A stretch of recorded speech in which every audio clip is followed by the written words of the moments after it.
I'm here to kick off the No Kid Hungry campaign.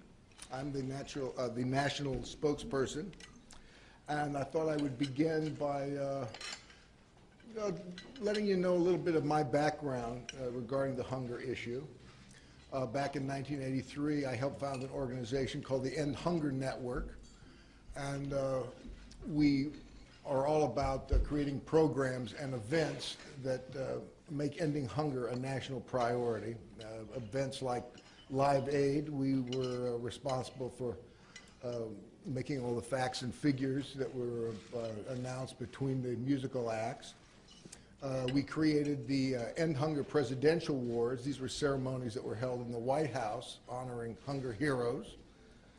We created Prime Time to End Hunger, and this was the first time that all three major television networks joined together and dealt with the hunger issue in all of their primetime television shows. We created the U.S. End Hunger Mayor Awards, and that was focusing attention on positive action in various communities. And something I'm particularly proud of is we produced a movie called Hidden in America that was all about what it's like living in our country and being a member of the working poor and not being able to, afford putting food on your table and putting a roof over you and your kids' heads, and health issues and so forth. One of the reasons I'm particularly proud of this is that my brother, Bo, my big brother, he starred in it, and he was nominated for a Screen Actors Guild Award, and the film was also nominated for 3 Emmys. We created a Fast Forward to End Hunger, working with the video retailers. We raised $3 million for local food banks. And most recently, we've gotten into partnership with a wonderful organization that's been dealing with ending hunger for about as long as the End Hunger Network has, and that's to Share Our Strength, a wonderful organization.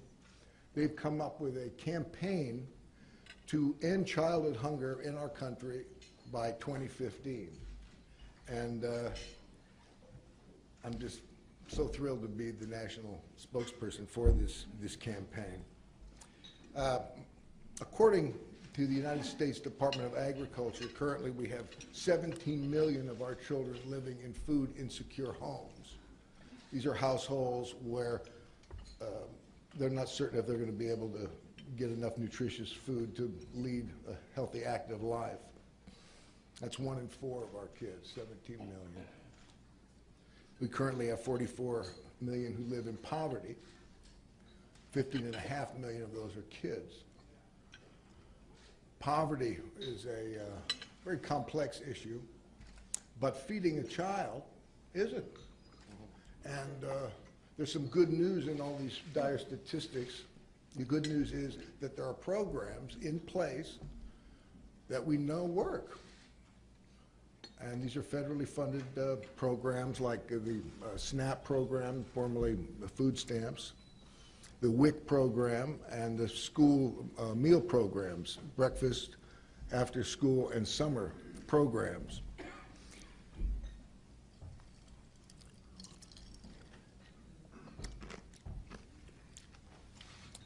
So the problem is not having the right programs in place.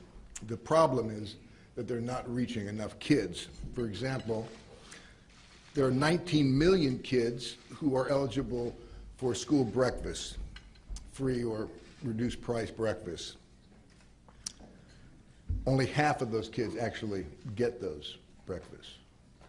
Summer is a particularly difficult time for kids who are challenged with hunger because they're looking towards the school to be their main source of nutrition.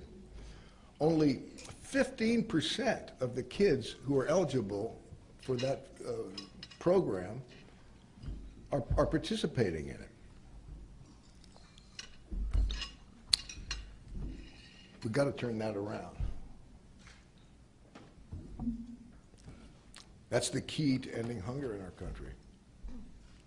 Making sure that families know how to access these programs, making sure that our kids have enough food to thrive. our kids, they don't have any direct political representation. You know, no child really chooses to be hungry, and no one gains when a child is hungry. When a child doesn't get enough nutritious food, they fall behind physically, academically, cognitively, socially, and emotionally.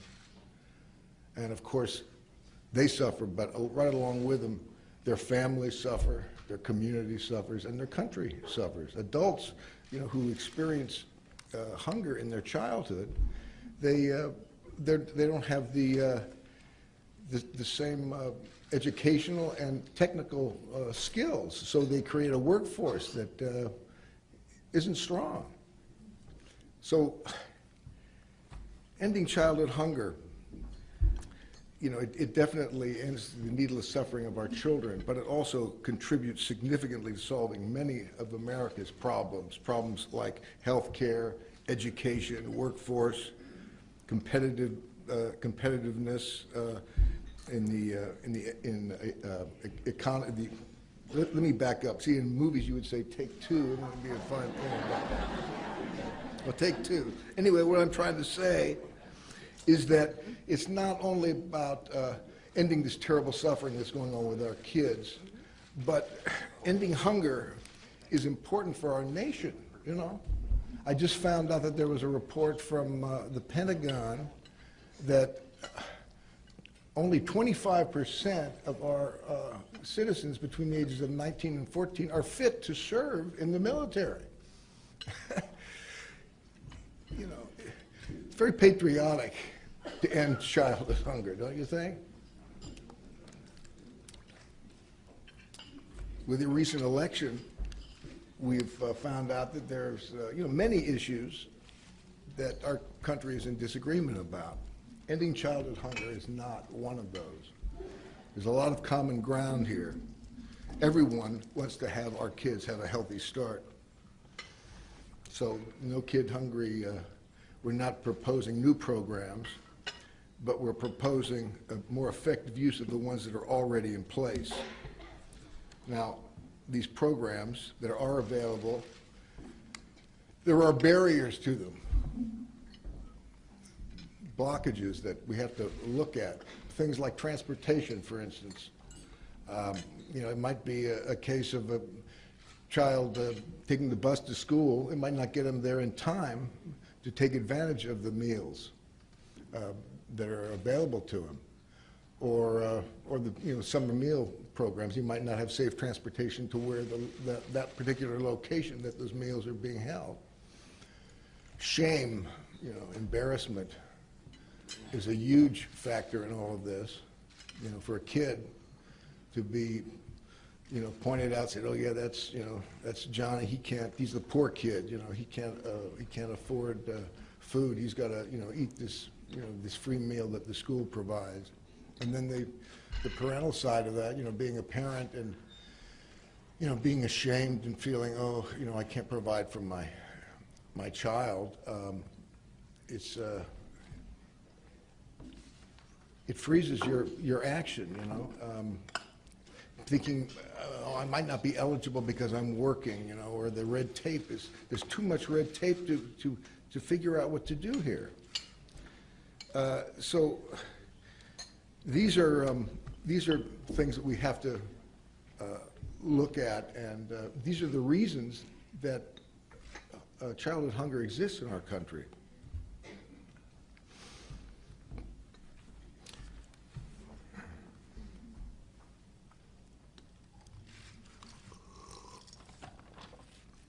So, this attention that needs to be paid to these programs, where are we going to find that attention? Who's going to give that attention? Well, we can do that. Come on. We're the guys. This is our country. We're the ones who are going to do it.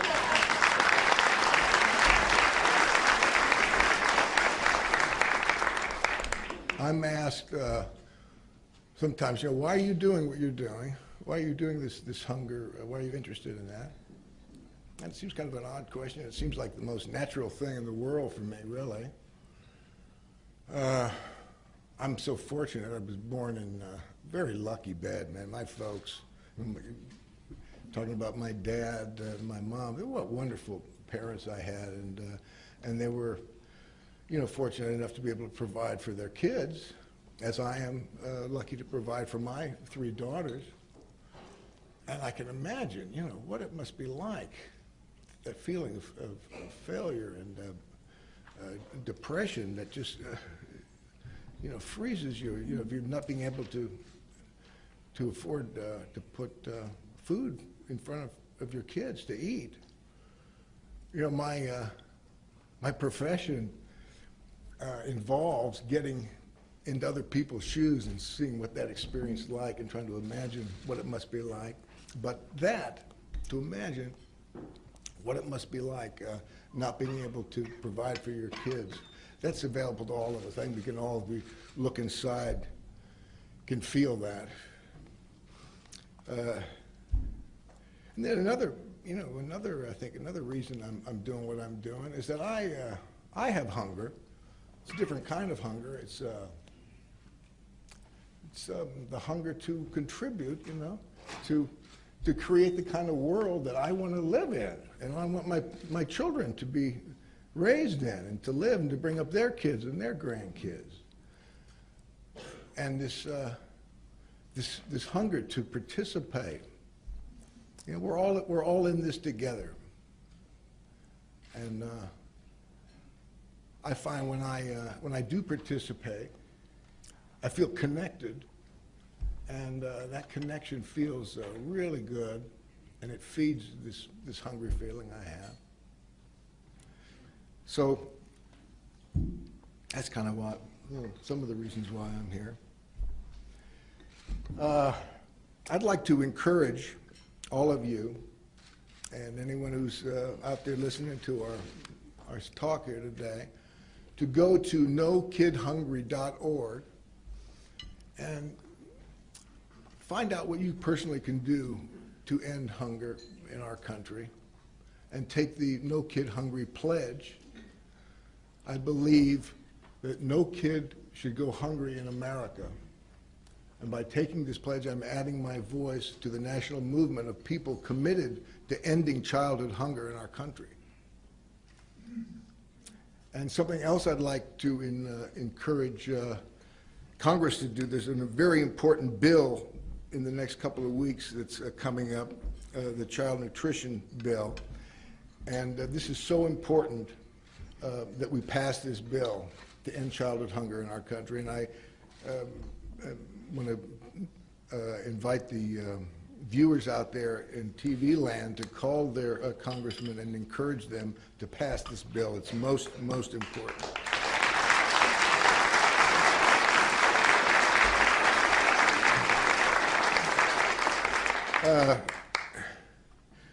Before we get into the question thing, there was a quote that I came across that I wanted to share with you guys.